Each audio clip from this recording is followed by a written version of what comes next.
ගෞරවනීය අපේ හාමුදුරන් වහන්සේලාගෙන් මගුලි උතුමන්ලගෙන් පුරුක්කල්තුමන්ලගෙන් ඒ වගේම පියතුමන්ලගෙන් අවසරයි. எமது மத தலைவர்கள் அனைவருமே அதே போன்று இங்கு வருகை தந்திருக்கும் எமது அமைச்சர்கள், அதே போன்று பாராளுமன்ற உறுப்பினர்கள், பிரதி அமைச்சர்கள், அதே போன்று அதிகாரிகள், அதிதிகள், உங்கள் அனைவருக்கும் எமது அன்பார்ந்த தாய் தந்தையர் அனைவருக்குமே எமது மனமார்ந்த வணக்கம். මෙම අවස්ථාවට සහභාගී වෙලා ඉන්න අපේ අමාත්‍යවරුන්, මන්ත්‍රීවරුන්, අපේ ආණ්ඩුකාරතුමා සහ අමාත්‍යංශයට අදාළ නිලධාරි මහත්මරුන් සහ ඔබ සියලු දෙනාගේම අවසරයි. ஏற்கனவே கூறியதை போன்று உங்கள் அனைவருக்குமே வணக்கம். අපි දන්නවා මේ පුදුකුඩුරුපු ප්‍රදේශය කියන්නේ ඉතාමත් දුෂ්කර සහ පසුගිය කාලේ විශාල ගැටුම් වලින් බහුල වුණු ප්‍රදේශයක්. உங்களுக்கு தெரியும், எங்களுக்கும் தெரியும், இந்த புதுக்குடியிருப்பு பகுதி என்பது உண்மையிலே கடந்த கால யுத்தத்திலே அதிகளவாக பாதிக்கப்பட்ட இடம். அதே போன்று மிகவும் ஒரு இக்கட்டான கஷ்டமான ஒரு நிலையிலே காணப்படுகின்ற ஒரு பகுதியாகத்தான் எங்களுக்கு தெரியும். එම ඉතිහාසයේ ගැටුම් විසින් විශාල දේ අහිමි වුණු ජනතාවත් ජීවත් වෙන ප්‍රදේශයක්. கடந்த காலங்களிலே இடம்பெற்ற அந்த யுத்தம் காரணமாக கணிசமானவற்றை நாங்கள் இழந்து வாழ்கின்ற மக்கள் இருக்கின்ற பகுதியாகத்தான் எங்களுக்கு தெரியும். ඥාතීන් අහිමි වී තිබෙනවා, දුවදරුවන් අහිමි වී තිබෙනවා, නිවාස දේපල සියල්ල අහිමි වුණු ජනතාවක් මේ ප්‍රදේශයේ ජීවත් වෙනවා. தமது உறவுகளை இழந்து, அதே போன்று தமது பிள்ளைகளை இழந்து, தமது சொத்துக்களை இழந்து, காணிகளை இழந்து, அவ்வாறான பாரிய இழப்புகளை சந்தித்த மக்களை இங்கு வாழ்கின்றனர். මට මතකයි පහුගිය මැතිවරණයකදී මා මේ ස්ථානෙට මේ ආසන්න ස්ථානෙට ඇවිල්ලා මේ ප්‍රදේශයේ ජනතාව මුණ ගැහුණා. எனக்கு ஞாபகம் இருக்கின்றது, கடந்த தேர்தலிலே இதற்கு சற்று அண்மையாக உள்ள பகுதிகளிலே அந்த தேர்தல் கூட்டத்திலே வந்து இந்த மக்களை சந்தித்து கதைத்தேன். අපිට අවශ්‍යයි යලි විනාශයට පත් වී තිබෙන මේ ප්‍රදේශ සහ මේ ජනතාවට ජීවය කැටුවීමේ උවමනාවක් අපට තිබෙනවා.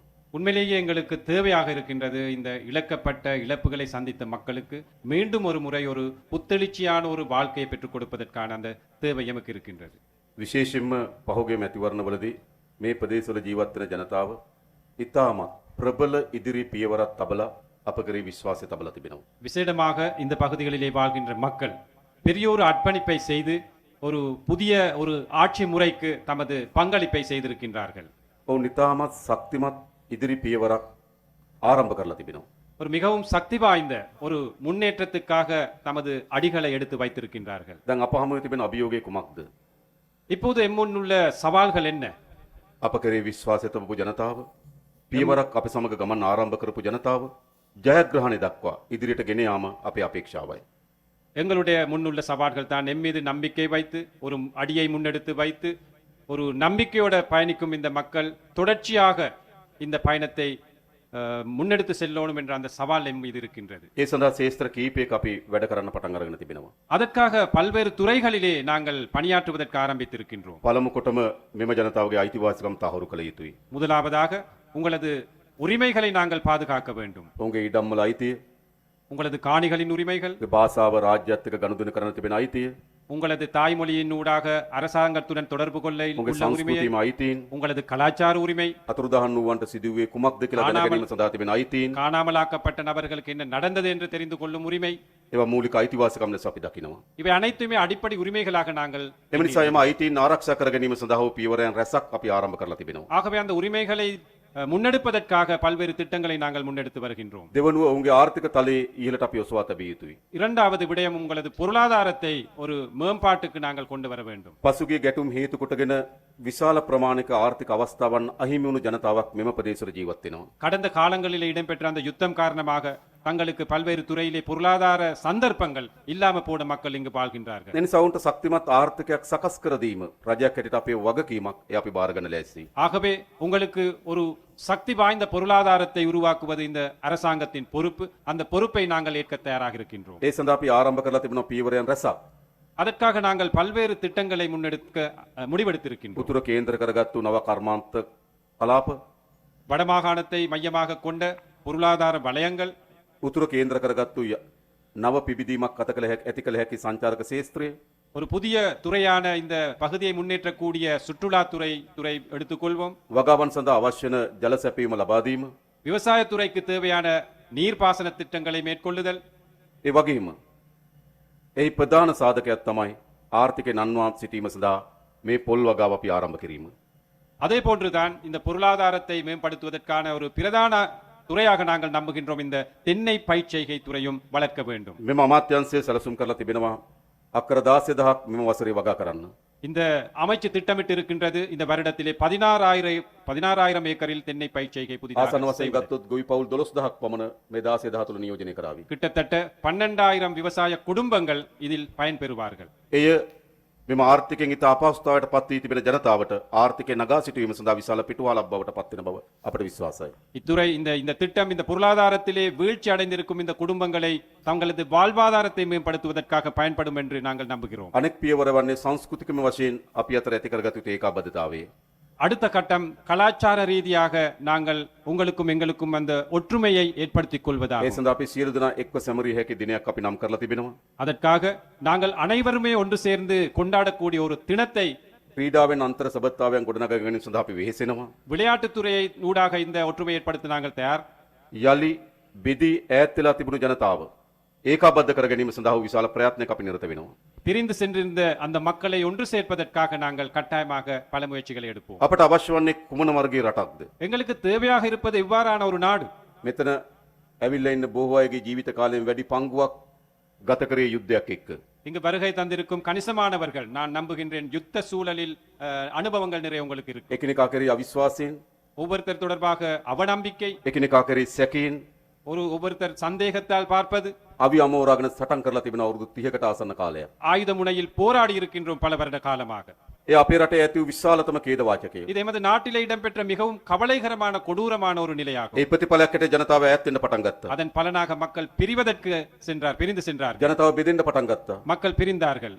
ඒ තත්ත්වයන් එක්ක ජාතිවාදී දේශපාලනයන් පැන නගින්න පටන් ගත්තා. இந்த சூழலிலே இனவாத அரசியல்கள் தலை தூக்க ஆரம்பித்தது. උතුරේත් දකුණේත් බලය ලබා ගැනීම ප්‍රධාන මෙවලම් බවට ජාතිවාදය පත් වුණා. வடக்கிலும் தெற்கிலும் அதிகாரத்தை தக்க வச்சுக் கொள்வதற்கு அல்லது பெற்றுக் கொள்வதற்கு இனவாதத்தை பயன்படுத்தினார். අන්න එම තත්ත්වය තමයි පහුගිය මැතිවරණවලදී මේ රටේ ජනතාව පරාජයට පත් කරේ. அந்த நிலையை தான் இந்த நாட்டிலே மக்கள் தோற்கடித்து புதியொரு ஆட்சியை கொண்டு வந்தார்கள். මා දන්නවා දකුණේත් උතුරේත් යලි තමන්ගේ අහිමි වූ බලය ආරක්ෂා කර ගැනීම වෙනුවෙන් ජාතිවාදී දේශපාලන ප්‍රවණතාවයන්ගේ කුඩා නැගිටීම් හීන් කෙඳිරිලි අපි දකිමින් තිබෙනවා. நாங்கள் காண்கின்றோம் தோல்வி கண்ட சக்திகள் தமது அதிகாரத்தை திரும்ப பெற்றுக் கொள்வதற்காக வடக்கிலும் தெற்கிலும் சிறிய சிறிய இனவாத போக்குகள் இனவாத நடவடிக்கைகள் அவர்கள் மேற்கொண்டு வருகிறார்கள். ජාතිවාදී දේශපාලනයන් විසින් කිසි විටක පොදු ජනයාට සේවයක් සපයන්නේ නැහැ. இனவாத அரசியலின் ஊடாக எந்த ஒரு வகையிலுமே சாதாரண மக்களுக்கு நன்மையை ஏற்படுத்தார். උතුරේ ජාතිවාදය දේශපාලකයන්ගේ මෙවලමක්.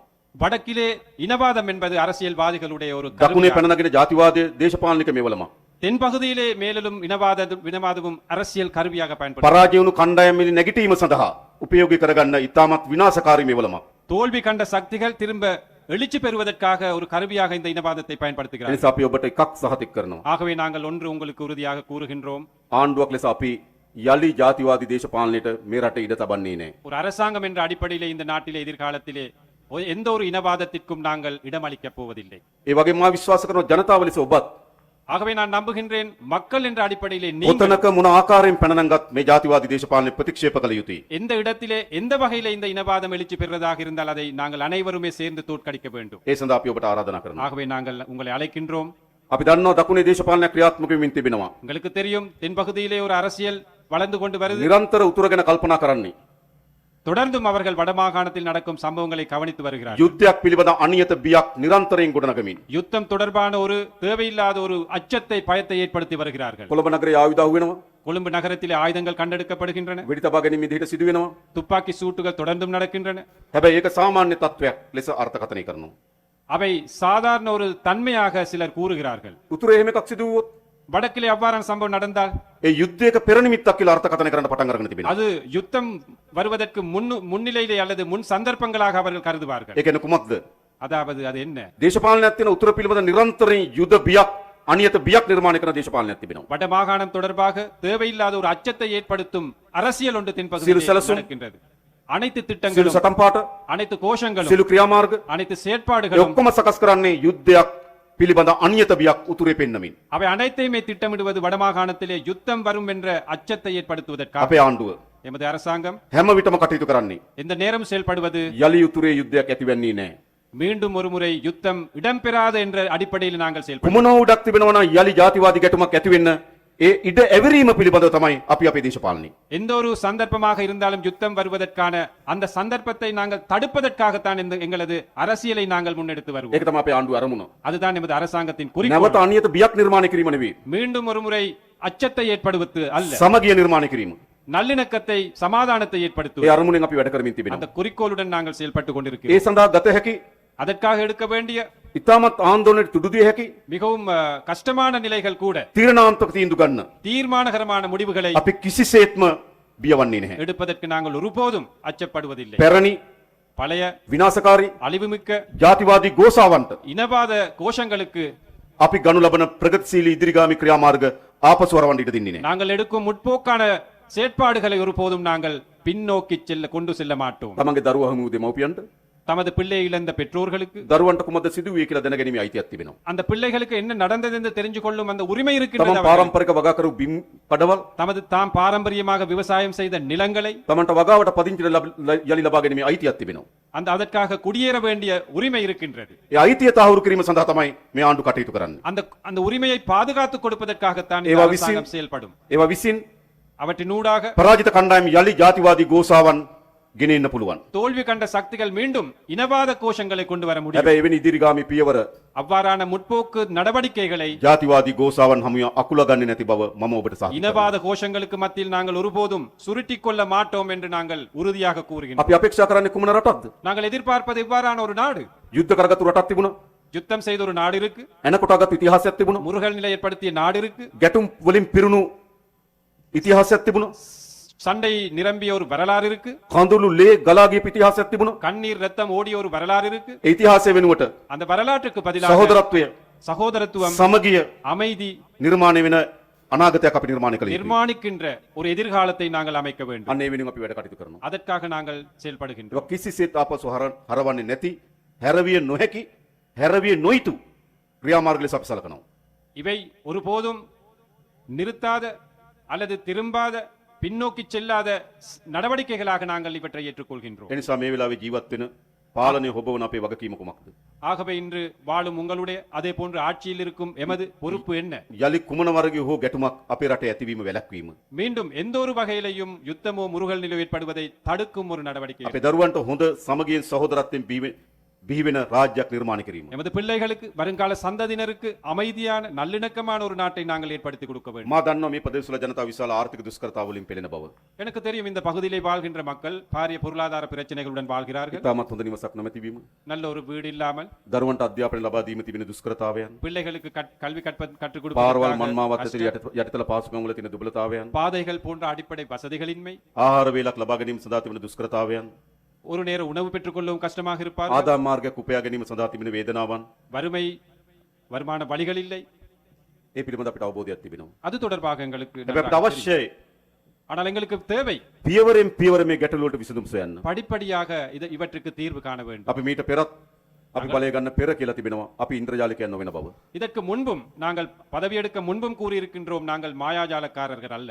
අපි මායා යෂ්ටියක් අපේ අතේ තියාගෙන ආණ්ඩු බලය නොගත්තු බව. மாயாஜாலமான ஒரு தடி எமது கையில இல்லை, அப்படியல்ல அதிகாரத்தை பெற்றுக்கொண்டோம். අපිට නිසි සැලස්මක්, எங்களுக்கு ஒரு சரியான திட்டம் ஒன்று, ඉලක්කයක්, ஒரு இலக்கு, ඒ ඉලක්ක හඹා යාම සඳහා අවශ්‍ය වෙන ධෛර්යයක් අප සතුව තිබෙනවා. அந்த இலக்கை சென்றடைவதற்கான ஒரு துணிச்சல் எம் மீது ඒ இருக்கின்றது. නිසා උතුරෙත් ஆகவே வடக்கில் පොදුවේ හැමතැනම ජීවත් වෙන ජනතාව මුහුණ දී තිබෙන දුෂ්කරතාවයන් பொதுவாக எல்லா இடங்களிலும் வாழ்கின்ற மக்களுடைய அந்த පියවරෙන් පියවර பொருளாதாரத்தை படிப்படியாக අලුත් ගෙත්තමක් වියනවා වගේ புதிய ஒரு பாயை பின்னுவதை போன்று ක්‍රමවත් අපි මේ විසඳනවා. ஒரு முறையாக நாங்கள் இவற்றை தீர்த்து வைப்போம். ඒක අපිට සාධාරණ කාලයක් අවශ්‍යයි. அதற்கு எங்களுக்கு ஒரு நியாயமான காலம் මේ தேவை. අවුරුද්දකට ආසන්න කාලය ඇතුළත இந்த கிட்டத்தட்ட ஒரு வருட காலத்திற்குள் ඊට අවශ්‍ය වෙන මූලික පදනම් මූලික පියවර අපි සකස් කරලා තිබෙනවා. அதற்கு தேவையான அடிப்படை அந்த அடியை நாங்கள் வைத்துக் கொண்டு வருகிறோம். වංචා දූෂණ වලින් පෙරුණු දේශපාලන අධිකාරීත්වයෙන් මුළුමනින්ම වංචා දූෂණ ඉවත් කර තිබෙනවා. ஊழல் மோசடியினால் நிரம்பிய இந்த ஆட்சி முறையை முற்றாகவே ஊழல் மோசடியை இல்லாமல் ஆக்கியிருக்கிறோம். අකාර්යක්ෂමතාවයට செயல்திறனற்ற முறையை, සමහර වංචා දූෂණ පිළිබඳ චෝදනාවන් තිබෙන රාජ්‍ය යාන්ත්‍රණය சில ஊழல் மோசடிகள் குற்றச்சாட்டுகள் இருக்கின்ற அரச යලි நிர்வாகத்துறையை ප්‍රතිසංස්කරණය කිරීම සඳහා අපි වැඩ කටයුතු ආරම්භ කරලා තිබෙනවා. மீண்டும் புனரமைப்பதற்காக நாங்கள் செயல்பட்டு வருகிறோம். අපේ රටේ පොදු පුරවැසියන්ට எமது நாட்டிலே இருக்கின்ற சாதாரண மக்களுக்கு අපේ රටේ නීතිය පිළිබඳව ඉතාමත් සැකසහිත අදහසක් තිබුණේ. எமது நாட்டின் சட்டத்துறை தொடர்பாக ஒரு சந்தேக பார்வை தான் අපි இருந்தது. නීතියට සියලු පුරවැසියන් යටත් බව ඔප්පු කරමින් තිබෙනවා, තහවුරු කරමින් තිබෙනවා. ஆகவே எமது சட்டத்திற்கு அனைத்து மக்களும் அடிபணிய வேண்டும் என்பதை நாங்கள் உறுதிப்படுத்திக் கொண்டு வருகின்றோம். නීති විධාන ආධිපත්‍ය තහවුරු කරන මේ රටේ. எமது சட்டத்துறை நாங்கள் மிகவும் உறுதியான ஒரு துறையாக நாங்கள் கொண்டு ඒ வருகிறோம். වගේම භාණ්ඩාගාරයට එන ආදායම අපි වැඩි කරගෙන තිබෙනවා. அதே போன்று எமக்கு கிடைக்கும் திரைசேரிக்கு வரும் வருமானத்தை அதிகரித்திருக்கின்றோம். රටට ගලාගෙන එන ඩොලර් ප්‍රමාණය අපි වැඩි කරගෙන තිබෙනවා. நாட்டிற்கு வரும் டாலர் எண்ணிக்கை அதிகரித்திருக்கின்றோம். 2028 වෙනකොට අපි යලි ණය ගෙවීම ආරම්භ කළ යුතුයි. 2028 ஆண்டு வரும் வரையில் நாங்கள் திரும்ப கடன் செலுத்த வேண்டும். ඒ ණය ගෙවීමට සමත් වෙන ආර්ථිකයක් සහිත ආර්ථික තත්ත්වයක් නිර්මාණය කර ගැනීම සඳහා අපි වෙහෙසෙනවා. அந்த கடனை செலுத்தக்கூடிய வகையிலே எமது பொருளாதாரத்தை வளர்ப்பதற்கு நாங்கள் முயற்சி නතර වී තිබුණු ව්‍යාපෘති යලි ආරම්භ කරන්න පටන් ගන්න තිබෙනවා. ஸ்தம்பிதமடைந்த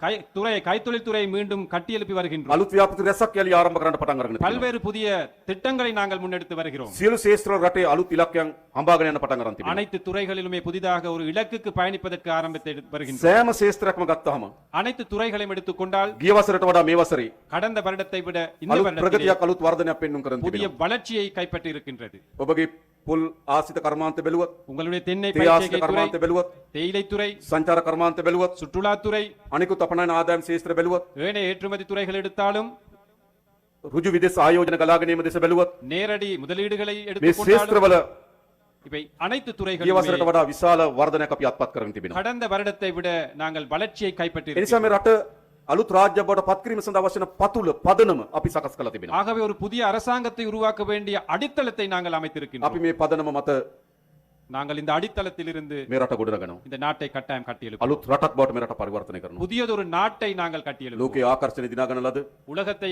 உலகத்திலேயே கவர்ச்சியான ஒரு நாடாக, ලෝකේ රාජ්‍යයන්ගේ ගෞරවයට පාත්‍ර වෙන உலக நாடுகளிலே கௌரவத்திற்கு නව රාජ්‍ය බවට මේ ශ්‍රී ලංකාව අපි පරිවර්තනය කරනවා. புதிய ஒரு அரசாக நாங்கள் இதை மாற்றி அமைப்போம். අන්නේ ගමනේදී அந்த பயணத்திலே මේ පළාත් තුළ ජීවත් වෙන පොදු ජනතාවගේ இந்த பகுதியிலே வாழ்கின்ற சாதாரண மக்களுடைய සහාය உதவி අපට අවශ්‍යයි. எங்களுக்கு தேவை.